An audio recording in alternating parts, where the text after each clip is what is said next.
الملا عبد الخالق مسعود.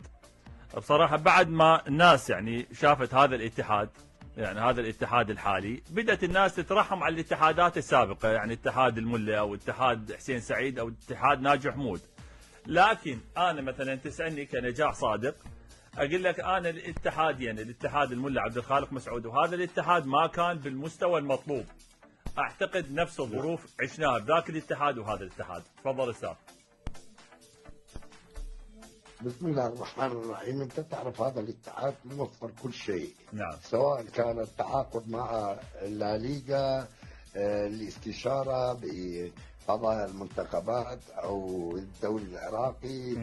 الان هو الدوري العراقي مرتبطه بالليغا، صح. بس متى افتهم انا لحد الان الدوري غير مستقل، يومية شكل، يومية توقفات، رغم المنهاج اللي موجودة. أيام فيفا دي موجودة، كل العالم يعرف يا يوم أيام فيفا دي. الآن دي يتكلمون بأن الملعق الأخير ما كان بالعثمان، الملعق الأخير هو أيام فيفا دي. أيام فيفا دي موجودة بروزنامة من 23 لغاية 31 الشهر الآذار. نعم. هو مثبتة، من المفترض لليغا أن يحسب الحساب بالتوقف الدولي أيام الفيفا دي. ماكو شيء مفاجئ برزلامة الاتحاد الدولي حتى يكون حجة لتغيير النظام الدولي.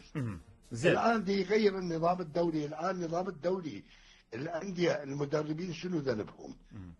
سواء كان صار مجموعتين بعد انتهاء المرحلة الأولى أو صار مجموعة واحدة، ضغط مباريات هذا يكون ما يكون لصالح الأندية ولا للاعبين، يكون ضغط المباريات إصابة اللاعبين. من المتوقع أن يكون إصابة كثيرة للاعبين. يعني هذا بالتأجيلات